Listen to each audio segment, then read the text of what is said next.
les grands sujets de la Bible. Amen. Et aujourd'hui, dans ces grands sujets de la Bible, nous allons parler le destin de l'homme. Alléluia. Le thème d'aujourd'hui, ce sera le destin de l'homme. Et nous voyons que la parole dit, finissez-en avec l'homme, dont le souffle est dans ses narines, car quel cas doit-on faire de lui? Je répète, finissez-en avec l'homme, dont le souffle est dans ses narines, car quel cas doit-on faire de lui? Et si ceux qui ont la Bible prennent le livre d'Isaïe 2, 22, et la parole à ce grand sujet dit ainsi, frères et sœurs. Au 2, 22 de ce chapitre dit ainsi.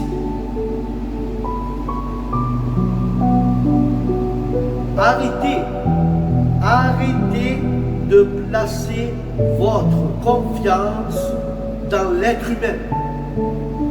Sa vie n'est qu'un souffle. Quelle est en effet sa valeur? Arrêtez, frères et sœurs, de placer la confiance dans les hommes. Arrêtez de placer la confiance dans les êtres humains, car l'humain, sa vie de l'humain, n'est qu'un souffle, elle n'a pas de valeur. Quelle valeur elle a? Un souffle. Quelle valeur a un souffle? Et nous voyons, chers frères et chères sœurs, dans ce passage, l'homme est un être mortel, très limité, et cela ressort autant plus d'une compassion avec Dieu. Il peut être indigne de confiance, égoïste, imprévoyant, mais pourtant il se confie plus facilement sa vie et son avenir et ses peines qu'à Dieu. Dieu omniscient.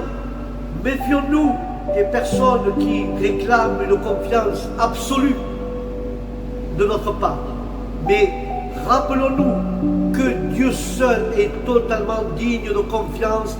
Il est parfait et nous pouvons nous appuyer sur sa bonté et sa fidélité éternellement. Alléluia. Éternellement, nous pouvons nous appuyer dans les choses de l'éternel. La confiance, nous devons mettre la confiance à l'éternel, frères et sœurs. Nous pouvons mettre la confiance à ce que dit l'éternel. Mais nous voyons ici que les gens cherchent partout des abris. Pour se cacher, il sera alors manifeste que l'homme éphémère n'est pas digne de confiance. Seul le Seigneur est digne de la confiance sans partage de son peuple. Seul Dieu est confiance. Seul Dieu est digne de confiance. Alléluia. Seulement Dieu est digne de confiance, frères et sœurs. Mais il y a dit donc aucun remède. Doit-on vraiment désespérer de l'homme? Mis à l'épreuve, frères et sœurs, mis à l'épreuve dans l'ignorance et dans l'innocence, il a failli.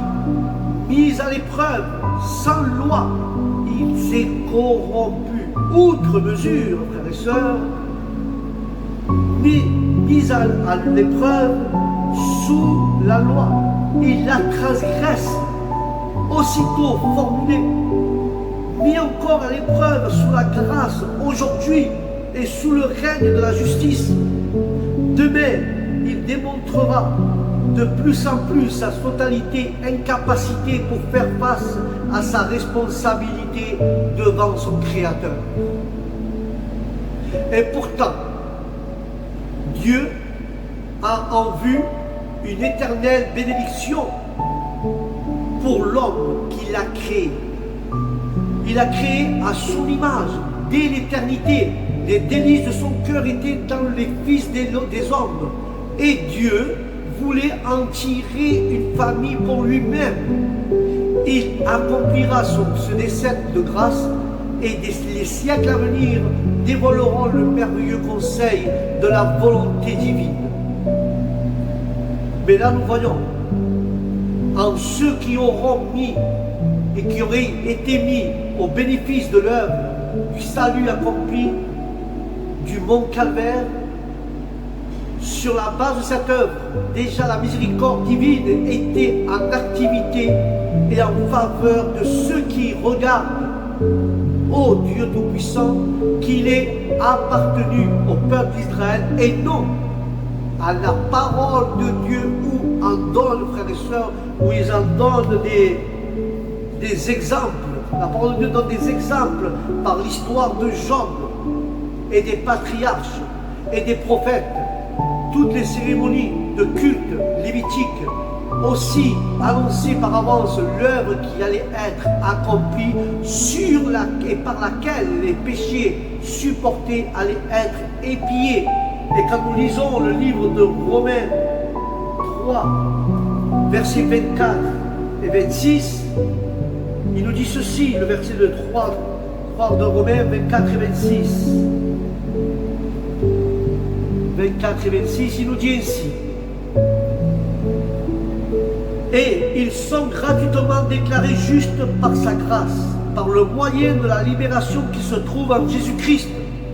C'est celui que Dieu a destiné à être par son sang une victime expiatoire. Pour ceux qui croient, il démontre ainsi sa justice puisqu'il avait laissé impunis les péchés commis auparavant à l'époque de sa patience. Et il a démontré dans les temps présents de manière à être juste, tout en déclarant juste celui qui a la foi en Jésus. Alléluia. Et là nous voyons dans ce chapitre, qu'est-il advenu de tous ceux qui ont vécu avant la venue du Christ? Qui a-t-il été injuste au commandement des pécheurs? S'il a sauvé les justes, cela signifie-t-il que les sacrifices du Christ n'étaient pas nécessaires?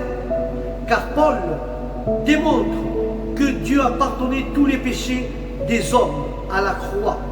Les croyants de l'Ancien Testament ont cru en Christ, en anticipation,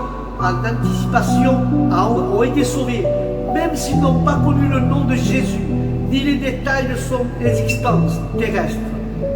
Contrairement aux croyants de cette époque, nous connaissons, frères et sœurs, nous connaissons le Dieu qui a tant aimé le monde, qui a donné son Fils.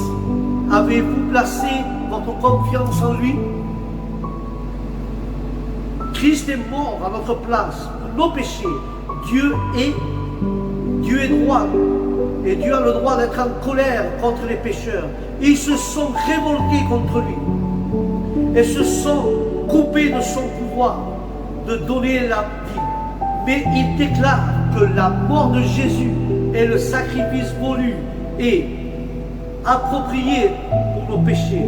Ainsi Christ prend notre place en subissant la condamnation à la mort pour nos péchés. Et il s'en satisfait complètement les exigences de la justice divine. Son sacrifice apporte le pardon, la délivrance et la liberté.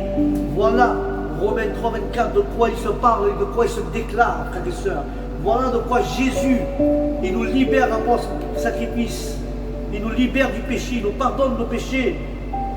Mais encore plus, frères, encore plus loin, la parole dit encore, ils sont gratuitement justifiés par sa grâce. Par sa grâce, nous sommes gratuitement justifiés.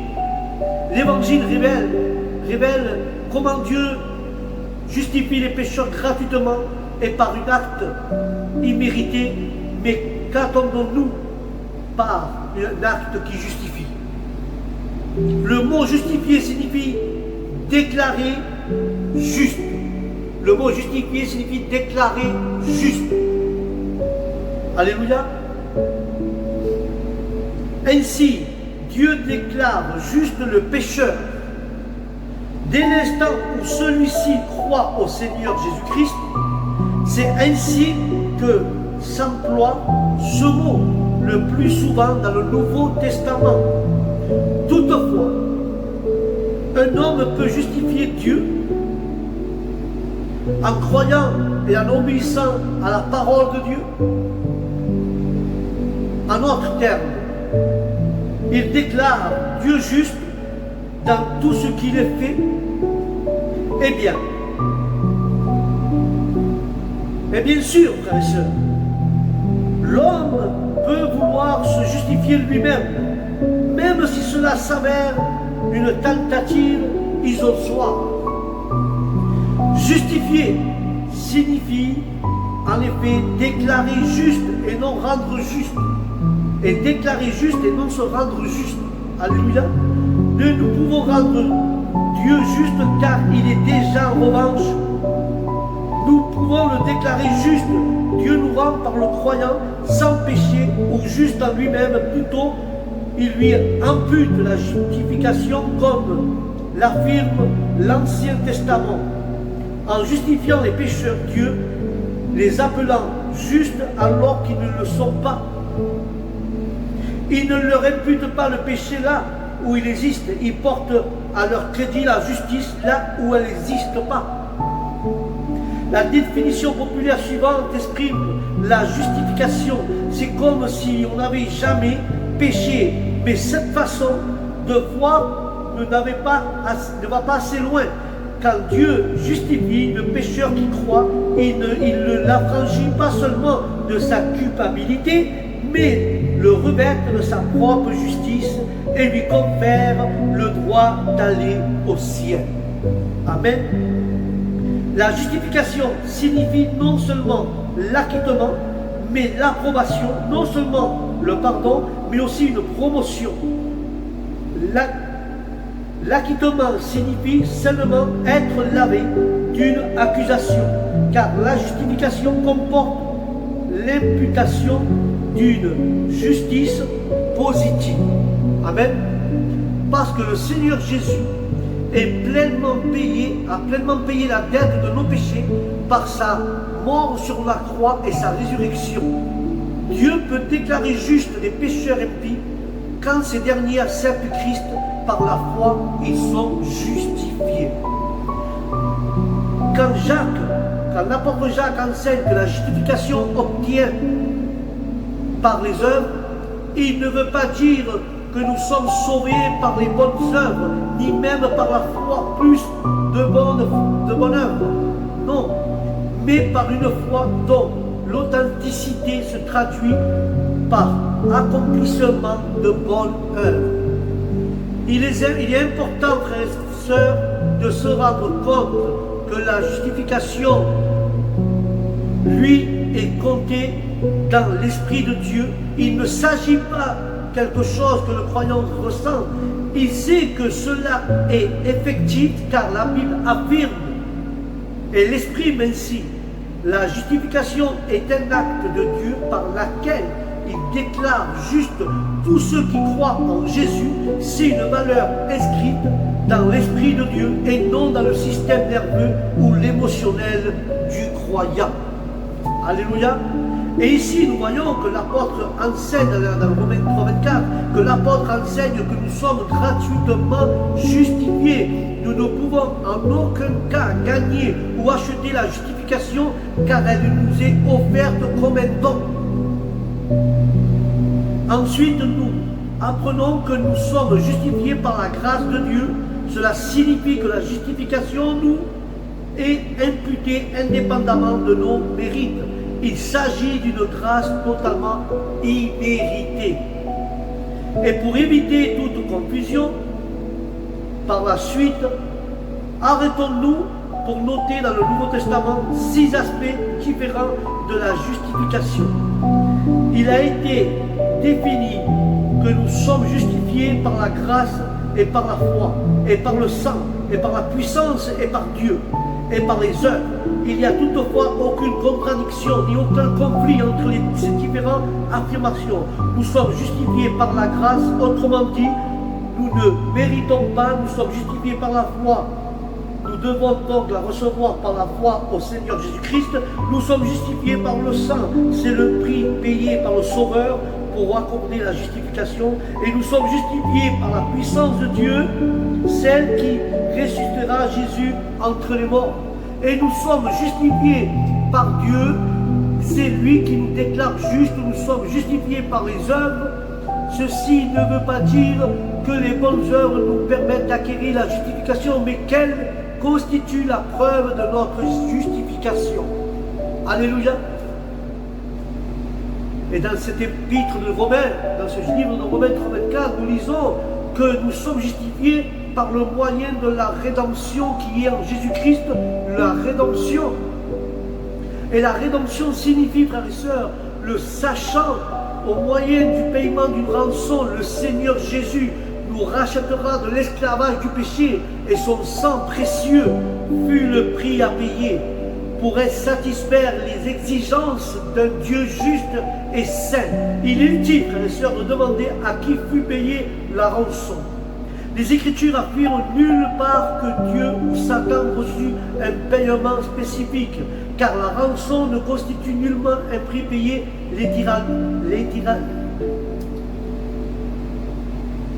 littéralement, mais il représente un règlement abstrait, préoccupant et procurant le fondement juste sur lequel Dieu veut sauver les pécheurs. C'est littéral, mais Dieu a destiné Jésus-Christ à être victime propriatoire, une propiation dans le moyen dans lequel la justice est satisfaite, la colère de Dieu apaisée et sa miséricorde manifestée sur la base d'un sacrifice acceptable. À 3 reprises dans le Nouveau Testament, Christ est présenté comme une victime propriatoire. Ici, dans le livre de Romains 3:25, nous pouvons voir et nous apprenons que ceux qui mettent leur foi en Christ obtiennent miséricorde grâce au sang du Christ. Christ est décrit comme la victime expiatoire non seulement pour nos péchés, mais aussi pour ceux du monde entier. Son œuvre est suffisante pour que le monde entier soit efficace seulement, mais elle est efficace seulement pour ceux qui placent leur confiance en lui. Enfin, Dieu manifestera son amour en envoyant son Fils pour devenir la victime expiatoire pour nos péchés. Et quand nous voyons que la prière du publicain fut littéralement « Dieu soit propice envers moi », le pécheur, il demande à Dieu de se montrer miséricordieux envers lui, en renonçant à exiger qu'il paye l'amende pour sa flagrante culpabilité. La mort, ou le mot expiation apparaît également dans les livres des Hébreux. En conséquence, il a dû être rendu semblable à toute chose. Il a dû être semblable, frères et sœurs, attendez, semblable en toutes choses à ses frères, afin qu'il soit un souverain sacrificateur miséricordieux et fidèle dans le service de Dieu pour faire l'expiation des péchés du peuple. Ici, l'expression « faire expiation » signifie payer afin d'écarter le châtiment. Et dans l'Ancien Testament, le mot correspond à expiation, signifie également le propriatoire, destiné à rendre Dieu propice, don donné au couvercle de l'arche, dans le tabernacle. Lors de la fête des expiations, le souverain sacrificateur asperge le propitiatoire avec le sang de la victime. Par ce moyen, les péchés du souverain sacrificateur et ceux du peuple étaient épis ou couverts, mais pas ôtés. Ils étaient seulement couverts, mais pas enlevés. Et quand Christ accomplit l'expiation, la propitiation pour nos péchés, il a accompli beaucoup plus. Il ne les couvre pas seulement, mais il les efface, il les ôte complètement. Et maintenant, Paul nous parle que Dieu a destiné Christ à être par son sang, par ceux qui croient victimes propriatoires.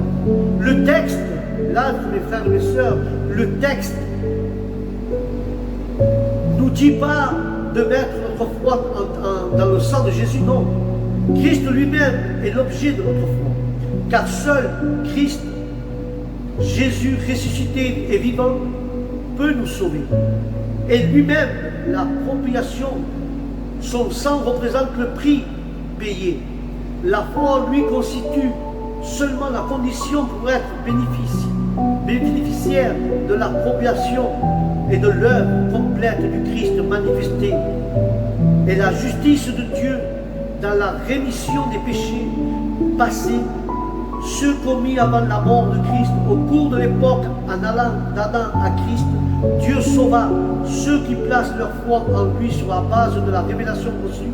Ainsi Abraham crut en Dieu et cela lui fut imputé à la justice. Mais comment Dieu pouvait-il agir ainsi de façon juste? Un substitut sans péché n'avait pas encore été mis à mort. Le sang d'un sacrifice parfait n'avait pas été versé. En un mot, Christ n'était pas mort. Aussi la dette n'avait pas été payée et les exigences de la justice de Dieu n'avaient pas été satisfaites. Comment alors Dieu pouvait-il sauver des pécheurs qui croyaient en lui à l'époque de l'Ancien Testament? Certes, Christ n'était pas encore mort, néanmoins Dieu savait qu'il mourrait, et il sauva des hommes sur la base de l'œuvre future du Christ, même si les croyants de l'époque de l'Ancien Testament l'ignoraient. Ils ignoraient l'histoire que Christ allait mourir au calvaire, mais du calvaire, Dieu le connaissait. Du calvaire, Dieu le connaissait, frères et sœurs. Et quand il crut en lui, il porta aussitôt à leur crédit le bienfait obtenu par l'œuvre du Christ.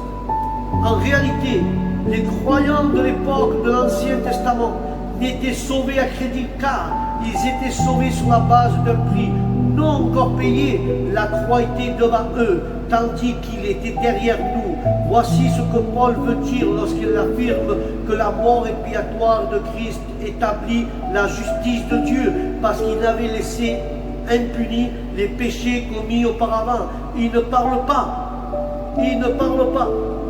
Comme certains le croient, des pécheurs commis,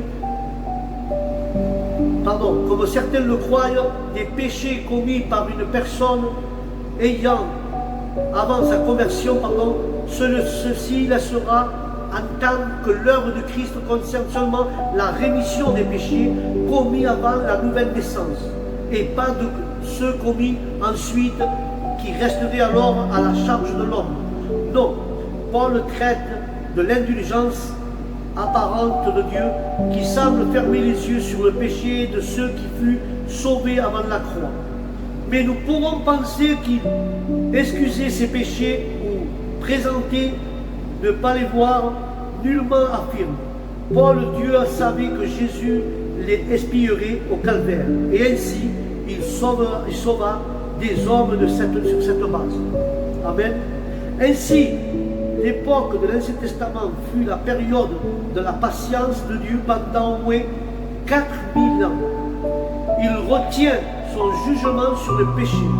Puis, lorsque le temps fut accompli, il envoya son Fils pour se charger du péché. Quand le Seigneur Jésus se chargea de nos péchés, Dieu laissa écarter sa colère juste et sainte sur le Fils de son amour. Et de plus, dans le verset 26, il montre sa justice dans le temps présent. Dieu est juste parce qu'il exige la sanction intégrale entraînée par le péché, puisque d'un substitut parfait mort et ressuscité, Dieu peut justifier les pécheurs sans fermer les yeux sur leurs péchés, ni compromettre sa propre justice. Nous pouvons exprimer ainsi cette vérité, frères et sœurs. Dans le sang du Sauveur apparaissent à la fois la justice de Dieu et sa grâce merveilleuse. Dieu ne pouvait exaucer le pécheur car son péché mérite la mort. Cependant, à la croix, nous voyons comment Dieu peut sauver le pécheur tout en demeurant juste. En effet, le Sauveur porta nos péchés et grâce à son sang, notre dette est payée. La justice la plus stricte ne peut exiger davantage. Aussi la miséricorde peut-elle se répandre. Le pécheur qui se confie en Christ est désormais libre. Il peut dire, le Sauveur est mort pour moi. Au vu du sang versé, il peut déclarer, j'ai maintenant la paix avec Dieu. Alléluia. Voilà, nous pouvons déclarer que nous avons la paix avec Dieu. Voilà ce que dit Romain sur le destin de l'homme. L'homme, son destin était perdu. C'était un homme qui était envoyé à l'enfer, envoyé à la mort. Mais Dieu a changé le destin de l'homme en envoyant son Fils, Jésus-Christ, pour changer notre destinée. Et de la mort, pour passer à la vie éternelle au nom de Jésus. Amen.